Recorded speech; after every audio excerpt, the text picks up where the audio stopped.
자, 2022년 스타트업 이슈 탑3 돌아보기라는 주제로요. 이영 중소벤처기업부 장관님과 박재우 코리아 스타트업 포럼 의장님 두 분께서 파이어사이드 챗을 진행할 텐데요. 이 두 분을 한 자리에 모시는 게 보통 어려운 일이 아닙니다. 이게 컴업이니까 가능한 일이거든요. 예, 두 분을 모시고 올 한해 있었던 스타트업들의 이슈들을 돌아보면서 또 우리 민간을 대표해서 정부를 대표해서 그 두 분께서 아주 재밌는 발표를 해주실 것 같습니다. 두 분 나오실 때 큰 박수로 맞이해 주시면 감사하겠습니다.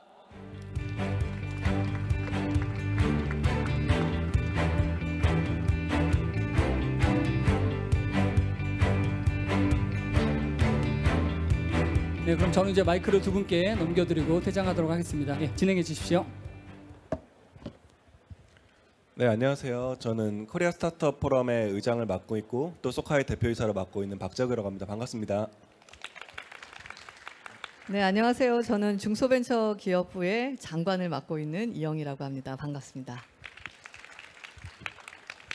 네, 오늘 이렇게 컴업 2022를 위해서 많은 분들 와주셔서 정말 감사드립니다. 오늘 또 이게 민간으로 처음 넘어온 행사이다 보니까 저희가 또 여러 가지로 기대되기도 하고 설레기도 하면서 이 행사를 준비를 했고요. 또한 오프라인에서 이렇게 많은 분들 만나는 기회도 굉장히 오랜만인 것 같습니다. 장관님 또 와보시니까 어떠신가요? 너무 좋습니다. 제가 벤처업계를 떠난 지 2년 하고 한 6개월 됐거든요. 근데 실질적으로는 2년 6개월인데 마음은 한 5, 6년 된 것 같아요. 그래서 다시 여기 와가지고 고향에 돌아온 듯한 느낌. 아주 좋습니다. 이 다이나믹이. 네. 최근에 또 이 중기부에서 하고 있는 여러 가지 일들에 대해서 여기 계신 스타트업 분들께서 좀 궁금하신 부분들도 좀 있을 것 같은데요. 최근에 좀 어떤 부분들 좀 집중을 하고 계신지 이런 내용들도 한번 들려주시면서 이야기 시작해 보면 좋을 것 같습니다. 네. 근데 우리 이거 내릴까요? 우리 누군지 다 알죠? 네. 그 중소벤처기업부에 대해서는 많은 분들이 알고 계실 것 같습니다. 그래서 제가 간단하게 저에 대한 소개와 어떤 변화들을 시도하고 있는지에 대한 설명들을 좀 드리도록 하겠습니다. 저는 정보보안 쪽 관련된 공부를 하고 2000년도에 데이터 보안 회사를 창업을 했습니다. 그래서 20년 정도 벤처 기업을 운영을 했고요. 그리고 2000년도에 아주 우연한 기회에 제가 국회의원으로서 의정활동을 시작을 했는데 그때 제가 벤처 부분을 대표성을 갖고 비례대표로 의정활동을 시작을 했습니다. 그래서 그때 갔을 때는 국회에서 제가 가진 어떤 느낌이 난 벤처업계에서 파견된 파견 직원이다. 그래서 전체 업계를 좀 대표해야겠다라는 좀 책임감이 투철했던 것 같고요.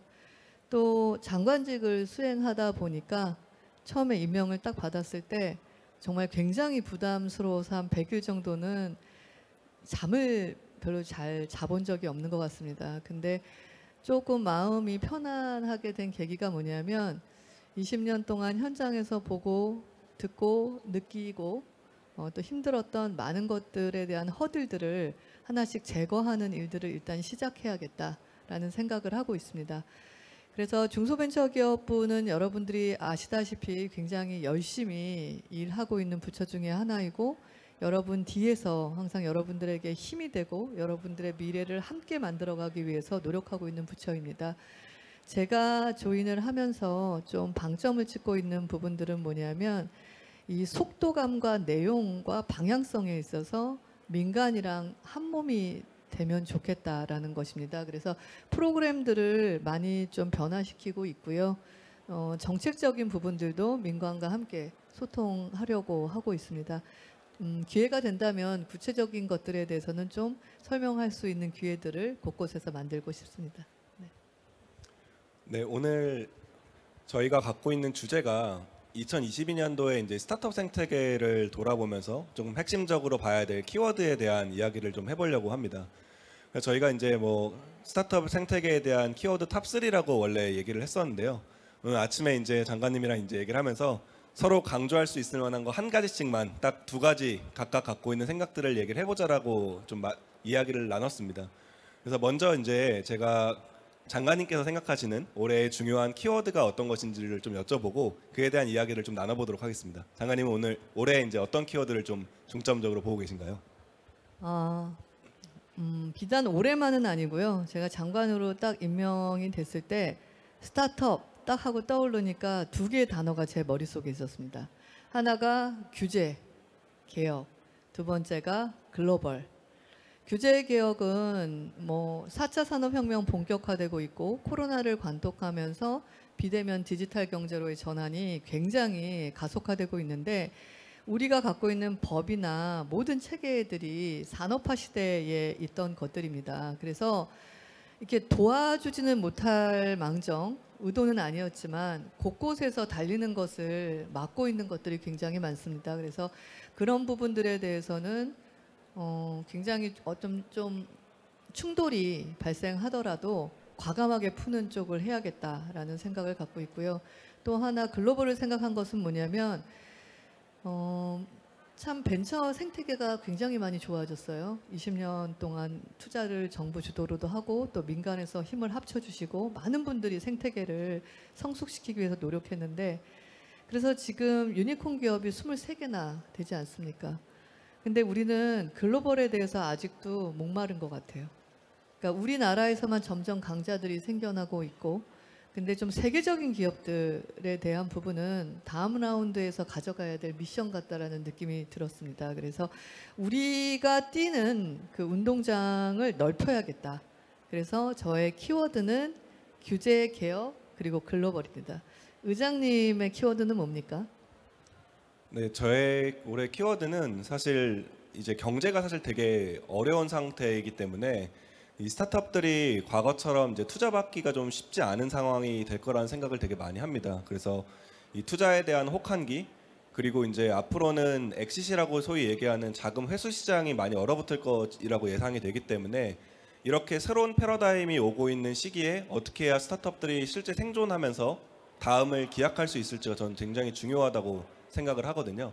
그래서 그런 내용들에 대해서 조금 더 얘기를 하고 우리가 이런 어려운 시기에 어떻게 해서 진짜로 생존을 하고 생존을 도모한 이후에 어떤 방식으로 성장을 도모할 수 있을지에 대한 논의들을 해보는 것이 굉장히 중요한 아젠다가 아닐까 생각을 합니다. 그러면 제 키워드에 대해서 의장님이 느끼고 있는 건 어떠세요? 글로벌이랑 규제 개혁. 일단 사실 규제 개혁과 관련해서는 사실 제가 이제 창업했던 타다라는 서비스가 이제 규제로 인해서 서비스가 종료가 된 아픔을 좀 가지고 있는데요. 저희가 그 코리아 스타트업 포럼에서는 항상 많은 얘기들을 하는 것이 네거티브 규제를 어떻게 하면 적극적으로 도입함에 따라서 많은 상상력을 실제 현실로 구현할 수 있고 그를 통해서 더욱더 발전된 생태계를 만들 수 있을지에 대한 고민들을 많이 하고 있습니다. 그래서 저희가 이제 규제 개혁을 얘기를 할 때에는 과연 법에 적혀 있는 것만 할 것인가 혹은 법에서 하지 말라는 것을 제외하고는 모든 것을 할 수 있을 것인가라는 개념에서 우리는 좀 더 넓은 상상력을 바탕으로 해서 법에서 막고 있는 페널티가 있는 조항이 아닌 부분에 대해서는 좀 더 폭넓게 해석을 해서 다양한 기회를 열어주고 그 기회에 맞는 혁신들이 일어날 수 있도록 해주는 생태계가 굉장히 필요하지 않나 생각을 많이 하고 있고요. 관련해서 이제 중기부에서도 이 규제 개혁과 관련된 많은 고민들을 하고 계실 것 같아서 어떤 방식으로 이런 규제 개혁들이 일어나게 될 수 있을지에 대한 의견과 생각들도 좀 듣고 싶습니다. 네, 위에 We Move the World잖아요. 그러니까 우리가 세상을 움직이려면 일단 우리가 원팀이 돼야 되고 무브라는 방향성 하나에 일치단결을 해야 됩니다.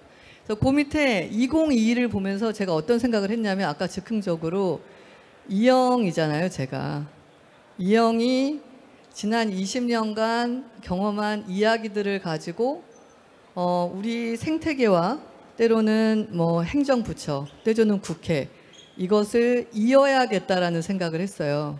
왜 그러냐면 지금 의장님께서 얘기해 주시는 부분이 빛의 속도로 진행이 됐으면 정말 좋겠어요. 근데 제가 국회에 가서 깜짝 놀랐던 게 제가 국회에 가기 전에는 제가 대한민국을 있는 국민을 어떻게 나누고 있었냐면 TV 드라마를 소파에 앉아서 거실에서 보시는 세대와 이 PC에서 책상에 발 올려놓고 의자 이렇게 놓고 보시는 세대, 그 다음에 불 다 꺼놓고 스마트폰만 이렇게 침대에서 보는 세대.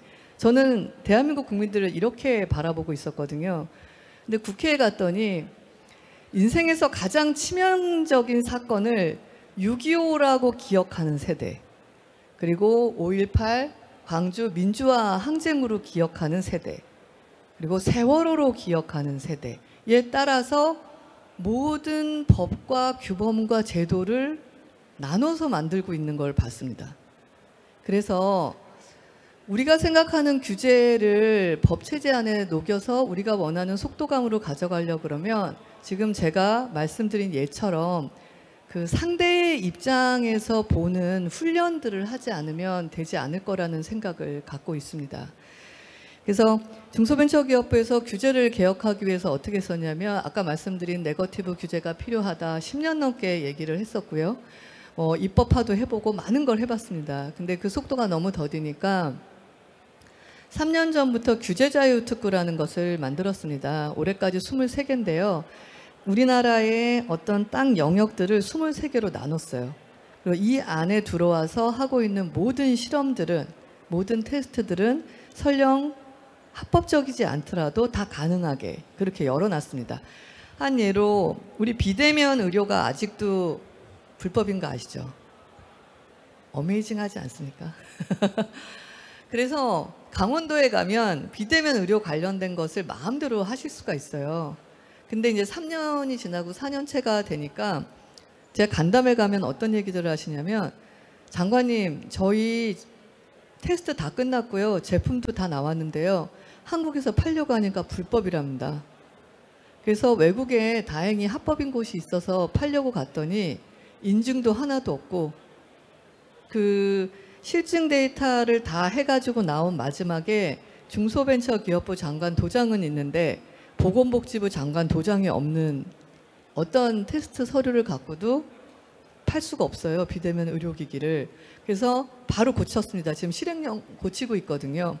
앞으로 중소벤처기업부 장관이 도장을 찍으면 그게 보건복지부 장관이 있으면 같이 찍어야 되고요. 국토부 관련된 모빌리티면 국토부 장관이 찍으셔야 됩니다.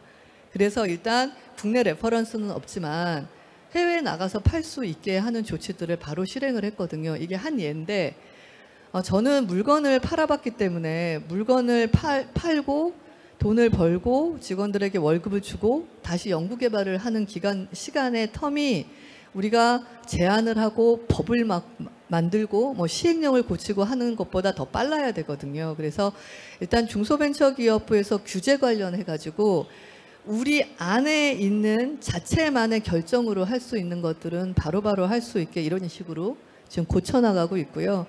또 하나가 얼마 전에 실제 푼 건데요. 보안 제품들 중에 국정원 인증 제도에 포함되지 않으면 판매가 안 됩니다. 그래서 패스트 트랙을 신설을 해가지고요. 인증 카테고리에 있지 않는 제품들은 일단 먼저 팔 수 있게 고쳤고요. 이게 남북 대치 상황이기 때문에 그러니까 위성 사진들의 해상도를 다 저해상도로 떨어뜨려야 되거든요. 이것도 바로 관계부처 5개 부처 장관들이랑 모여서 풀었습니다. 그래서 크게 두 축인데요. 중소벤처기업부가 할 수 있는 건 과감하게 계속 풀어나갈 것이고요. 국내에서의 개선만으로 하지 말고 해외에서 무언가 먼저 뭔가 문을 열 수 있는 것들은 과감하게 힘을 합쳐서 열고 그 레퍼런스를 가지고 국내 규제 개혁의 속도를 빨라지게 할 거고요. 그 규제 뽀개기라는 이름으로 관계부처 장관들 미팅을 계속 반복적으로 할 겁니다. 그래서 대부분 그 복합적인 규제들이거든요. 한 부처에 걸려 있지 않는 것들. 여하튼 실행력에 있어서 좀 과감해질 수 있도록 해보려고 합니다. 사실 이게 그 스타트업들이 이제 규제 이슈를 맞닥뜨리게 되면은 이걸 해결하기 되게 어렵기 때문에 많은 고민들을 시작하실 것 같은데요. 이제 그럴 때 이제 코리아 스타트업 포럼이 그런 역할들을 도와드릴 수 있기 때문에 코리아 스타트업 포럼을 좀 적극적으로 좀 이용해 주셨으면 좋겠고 저희도 이제 중기부랑 좀 다양한 소통들을 할 수 있도록 그렇게 노력을 해보겠습니다. 그래서 전 또 의장님한테 아까 말씀드린 투자 혹한기 요 관련돼 가지고 스타트업들이 느끼고 있는 것들에 대한 얘기를 좀 듣고 싶습니다. 지금 사실 이제 아시는 것처럼 경제 상황이 굉장히 빠른 속도로 변했어요. 이게 금리가 이런 빠른 속도로 올라가면서 과거에 있었던 이제 소위 말하는 유동성 파티가 이제 끝나고 있기 때문에 높이 올라갔던 만큼 떨어지는 속도도 굉장히 빠르게 느껴지고 있고 저희가 이제 올해 상장을 하면서 자본시장 쪽에 조금 더 가까이 있고 그걸 체감하다 보니까 느끼는 건데 이게 시간이 지날수록 자본 조달이 힘들어지는 상황이 계속 반복이 되다 보니까 실제 상장사부터 그 밑에 있는 프리 IPO 한 회사, 뭐 시리즈 C를 받는 회사 이렇게 계속적으로 내려가면서 여파가 지금 이어질 거라고 지금 보여지고 있거든요. 그리고 이런 경기에 대한 좀 침체 상황이 굉장히 오랫동안 지속될 것이라고 좀 보여지기 때문에 지금같이 이렇게 어려운 경제 상황에서는 우리가 뭔가 성장을 추구하는 것도 중요하지만 그거보다는 어떻게 하면 생존을 더 하고 이 생존을 통해서 우리가 다음을 기약할 수 있을지를 바라보는 게 굉장히 중요하다고 좀 생각을 하고 있습니다.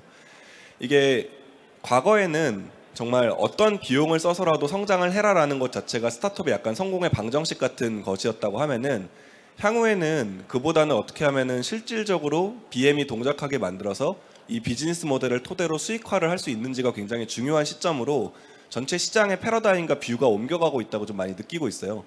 그렇기 때문에 저는 지금에 있는 스타트업들한테 꼭 해줘야 될 말이라고 생각하는 것은 어떻게 하면 자체적으로 생존할 수 있을 것이고 실제로 비즈니스 모델이 동작하게 만들어서 수익을 보장할 수 있게끔 회사가 턴어라운드가 되느냐가 이 다음을 준비할 수 있을지 없을지에 대한 굉장히 중요한 잣대가 될 거라고 보고 있습니다. 그렇기 때문에 그런 부분들을 준비해야 되는 것이 굉장히 중요하다고 생각을 하고 이게 아마 회수 시장까지도 이어질 것이라고 보고 있는 게 정말 그 단순히 성장만 빠르게 하는 것이 아니고 서스테이너블하게 오랫동안 수익을 내면서 갈 수 있는 회사만이 M&A가 될 수 있을 가능성이 열릴 것이고 IPO를 할 수 있을 가능성이 열릴 수 있을 것이라고 보고 있기 때문에 단순히 무슨 비용을 써서라도 성장하기보다는 지금부터는 좀 더 수익성에 초점을 맞추면서 지속 가능한 사업 모델을 어떻게 만드는지에 대한 고민들이 앞으로 더욱더 깊게 돼야 될 시점이 아닐까 생각을 합니다. 네, 동의 드리고요. 중소벤처기업부에서는 한 4가지 전략을 갖고 있습니다. 첫 번째는 뭐냐면 일단 스타트업들은 혁신적인 기술과 아이디어를 가지고 도전을 하고 계시기 때문에 자금 수혈이라는 부분들이 굉장히 중요한 부분 중에 하나이거든요. 그래서 4가지 전략을 갖고 있는데 하나는 뭐냐면 이미 기조성되어 있는 벤처 펀드가 8조 3천억이 지금 있습니다. 그래서 돈의 그 규모의 문제가 아니라 지금 위축되고 있잖아요. 이런 상황에서는 돈을 갖고 있는 사람들은 되게 예민해지거든요. 그래서 불확실성이 좀 해소될 때까지 투자를 안 하려는 경향이 있는데 이건 어쩔 수가 없습니다. 투자 심리인데. 그럼에도 불구하고 8조 3천억이라는 자금이 우리 스타트업들에게 갈 수 있는 다양한 유인책이랑 인센티브를 지난주에 좀 발표를 했고요. 두 번째가 우리나라의 그 투자 시장은 벤처 투자 시장은 정부 주도의 모태펀드 중심이었어요. 이것을 이제 민간 모펀드로 함께 양쪽으로 견인하는 것들을 시작을 했는데 이미 작년에 민간 펀드가 전체 벤처 펀드에서 차지하는 비율이 30% 이상을 넘어갔고요. 12월에 CVC 법안 통과되면서 중소벤처기업부랑 올 초부터 얘기하고 있는 CVC 설립이 한 7건 정도가 됐었습니다. 그리고 이게 빠르게 3고가 치고 들어와서 예상보다 좀 움츠려들고는 있는데 금융기관 쪽에서의 또 펀드를 조성하는 부분들이 얘기가 되고 있었기 때문에 그런 부분들이 물론 올 초보다는 좀 위축이 되겠지만 그래도 갈 수 있게 다양한 유인책과 지원책을 지금 하려고 하고요. 세 번째는 글로벌 펀드를 함께 만드는 것입니다. 이번에 뉴욕에 갔을 때 세계 해외 VC랑 2억 불가량 저희가 만들었고요.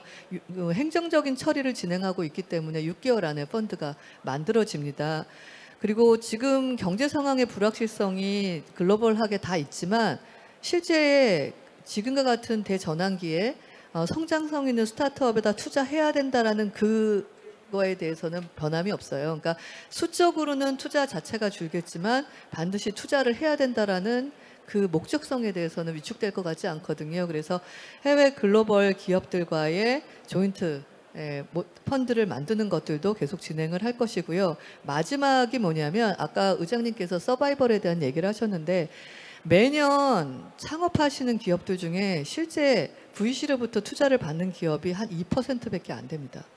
그러니까 98% 정도 되는 기업들은 사실 금융권 아니면 중소벤처기업부 같은 곳에서 정책펀드를 받으시는 거예요. 그래서 그 VC로부터 투자를 받고 글로벌 VC로부터 투자를 받고 유니콘이 되실 때까지 그 브릿지에 대한 부분들은 정책펀드에서 지원을 해드려야 되는 게 현실적인 거거든요. 그래서 금융권들과 함께 그 서바이벌의 브릿지를 연결할 수 있는 전략들을 지금 만들어가고 있습니다. 그래서 금융이랑도 올 연말에 발표할 건데 한 50조 규모의 그 금융 지원 정책도 발표를 할 것이고요. 다양한 면에서 융자, 그다음에 보증 같은 부분을 좀 늘려나갈 예정입니다. 저는 이 어려운 상황에서도 항상 그 실질적으로 우리가 비즈니스의 본질이 명확하게 있고 그게 누가 보더라도 좋은 가치를 가지면서 계속 지속 가능하게 성장할 수 있는 부분이라고 하면은 당연히 이제 투자하시는 분들도 지갑을 열 것이라고 생각을 하고 있고요. 그게 다만 이제 과거처럼 굉장히 쉽게 열리진 않을 거다. 그 문을 두드리는 것은 난이도가 훨씬 높아질 것이다라는 생각을 많이 하고 있고 지금 장관님께서 말씀하신 것처럼 이런 정책 지원 자금 같은 것들도 최대한 잘 활용할 수 있는 방법들을 고민하고 사실 중기부에서도 그런 프로그램들을 좀 잘 고민해서 선보여 주시면 많은 도움이 될 것 같습니다. 그 중에 하나가 그 초격차 스타트업 1000플러스라는 정책을 발표를 드렸는데요. 딥테크 기업들이 이런 어려움에는 더 어렵습니다. 왜냐하면은 R&D가 워낙 도전적이고 성공률도 낮기 때문이죠. 그래서 10개 분야를 정했고 5년 동안 2조의 금액을 R&D와 사업화 자금만으로 지원을 드리고요. 그 중에서 조금 스케일업 단계에 빨리 진입하는 기업들은 저희가 모태펀드에서 또 투자를 진행을 할 거기 때문에 여하튼 기술력이 있는 기업들이라면 외롭지 않게 좀 파트너가 될 수 있도록 노력하겠습니다. 네, 이제 어느새 좀 시간이 거의 많이 지나가갔고요. 저희가 이제 이런 컴업 행사를 오프라인에서 이렇게 진행한 게 또 코로나 이후로 처음인 상태잖아요. 앞으로 저희가 이 컴업 같은 행사들을 잘 활용을 해서 더 글로벌로 뻗어나갈 수 있는 기업들도 많이 나가고 지금 같은 어려운 경제 상황을 좀 이겨낼 수 있도록 뭐 마지막으로 컴업을 위해서 좀 화이팅 한마디를 해주신다면 어떤 얘기를 해주시겠습니까? 네, 근데 화이팅 전에 중소벤처기업부에게 정말 이것만 우선순위를 좀 해주세요라는 것들을 제가 스타트업계를 대표해갖고 의장님한테 듣고 제가 숙제를 가져가고 싶습니다. 네, 그 말씀 좀 부탁드릴게요. 사실 지금 같은 상황에서는 되게 좋은 기업들도 민간에서 투자를 받거나 생존하기 어려운 일들이 분명히 발생할 것이라고 생각을 합니다. 그래서 그런 좀 옥석가리기가 되어 있지만 좋은 회사이지만 지금 민간에서 투자하기 좀 부담스러운 브릿지론이 필요한다든지 혹은 이 혹한기를 지난 이후에는 더욱더 날개를 펼 수 있는 그런 회사들이 있다라고 하면은 정책적인 지원이나 그다음에 그들을 품을 수 있는 여러 가지 프로그램 등을 통해서 중기벤처부가 지금의 좀 혹한기와 어려운 상황들을 이겨나갈 수 있을 만한 중간 다리 역할을 해주실 수 있으면 많은 도움이 될 것 같습니다. 저희가 그런 내용들은 조금 더 면밀하게 정리를 해서 따로 한번 또 얘기를 드릴 수 있도록 하겠습니다. 혹시 정가로 오는 거 아닙니까? 네, 백과사전만 아니면 됩니다. 이런 말씀으로 마무리를 드리고 싶네요. 제가 벤처기업을 20년 했습니다. 그 소프트웨어 제값을 지금도 잘 받지 못하는 상황인데요. 저는 물건을 팔 때 유저 인터페이스가 전혀 없는 시스템단의 제품을 팔았습니다. 그리고 지금도 세큐리티라고 하면 되게 어려운데 전 22년 전에 그 비대면 디지털 세상이 온다라고 너무 큰 꿈을 안고 시작을 했습니다. 그래서 뭐 글로벌 기업한테 투자도 받아보고 또 실패도 해보고 직원들 월급 주려고 돈도 꿔보고 2008년도 경제위기 왔을 때는 수십 명의 직원을 해고해 본 적도 있고 그래서 너무 미안해가지고 진짜 빈 차 안에서 짐승 소리 나도록 혼자 울어본 적도 있고 또 수출을 하기 위해서 한국이 어렵구나 하고 2002년 3년에 미국에 이제 마이크로소프트를 찾아가서 몇 달씩 기술 검증을 받아보기도 하고 일본에 수출하러 가려고 했더니 인터넷이 깔리지도 않은 상황을 발견하기도 하고 제가 이런 얘기를 왜 드리냐면 저는 그 굉장히 많은 게임을 뛴 선수였던 것 같아요. 뭐 유니콘 기업들처럼 그랑프리를 받을 정도의 어떤 그 이기는 게임을 해본 것 같지는 않지만 이 중소벤처기업부에 오면서 난 정말 많은 게임을 뛰어봤구나라는 생각이 들었습니다. 그래서 이제 본의 아니게 제가 의도하진 않았지만 우리 생태계를 위해서 감독의 위치에 이제 올라간 거예요. 그래서 제가 겪었던 많은 것들을 여러분들이 반복해서 겪지 않도록 해야겠다라는 생각은 굉장히 강하고요. 특히 생존에 대한 노하우는 굉장히 많이 갖고 있는 편입니다. 게다가 우리 중소벤처기업부 직원들을 만나서 제가 감동한 게 뭐냐면 제가 사석에서 그냥 편안하게 왜 공무원이 됐냐라고 물어봤어요. 제가 의도를 갖고 물어본 건 아니었습니다. 그런데 10명이든 20명이든 물었을 때 돌아온 답이 뭐였냐면 뭔가 사람들을 위해서 국가를 위해서 도움되는 일을 하고 싶다라는 얘기들을 다 공통적으로 했습니다. 여러분의 직장의 직원들이 5명이든 7명이든 사실 여러분 뒤에는 중소벤처기업부 1000명, 그 다음에 11개 산하기관에 6000명가량의 직원들이 있습니다. 7000명이 매일매일 어떻게 벤처기업들, 스타트업들을 육성할 수 있을지 여러분이 생각하는 것보다 정말 열심히 일하고 있습니다. 그래서 그 방향성과 속도감이 여러분들과 이렇게 갭이 없게만 맞출 수 있다라면 든든한 파트너가 될 수 있을 거라고 저는 확신하고 있고요. 마지막으로 정말 감동적이었던 건 제가 저희 벤처 쪽에 일하는 직원들한테 이렇게 맨날 밤새고 맨날 박봉에 힘든데 누구는 막 유니콘도 되고 누구는 스탁옵션도 받고 부자도 되고 이런 부분에 대해서 어떤 느낌이 있는지를 한번 물어본 적이 있어요. 근데 의외의 대답이 들어왔던 게 뭐였냐면 기업의 성장을 내면의 성장으로 따라가지 못하는 창업자들이 불행해지거나 파멸돼 가는 것을 보면 너무 가슴이 아팠다. 그래서 CEO 멘탈 프로그램을 만들어야겠다. 이런 얘기를 하더라고요. 여러분의 생존이 중소벤처기업부의 생존입니다. 그리고 여러분의 성공이 중소벤처기업부의 성공입니다. 그리고 우리의 성공이 지금 4차 산업혁명 대전환기에 대한민국의 성공입니다. 그리고 대한민국의 성공이 이 땅에 살고 있고 이 땅에 살아가야 될 대한민국 국민들의 승리입니다. 굉장히 길을 열고 많은 얘기를 듣도록 노력을 하겠습니다. 그래서 힘들어하지 마시고 외로워하지 마시고 항상 누가 중소벤처기업부의 7,000명이 여러분들과 함께 있다는 것을 꼭 기억해 주시기 바랍니다. 네, 오늘 이 이후에도 지금 좋은 세션들과 많은 좋은 창업자분들, 투자자분들이 이 컴업 행사에 와 계십니다. 그래서 여기서 더 오랫동안 머무르시면서 좋은 기회들 더 많이 찾고 지금의 상황들을 잘 견디고 넘길 수 있을 만한 많은 기회들을 만들어 나갈 수 있으면 좋겠습니다. 오늘 저희 세션은 여기서 마치도록 하겠습니다. 감사합니다. 네, 감사합니다. 의장님 다음엔 우리 2박 3일 하죠. 다음엔 우리 컴업 워크숍 한번 하시죠. 와, 네, 너무 감사합니다. 좋습니다. 네, 감사합니다.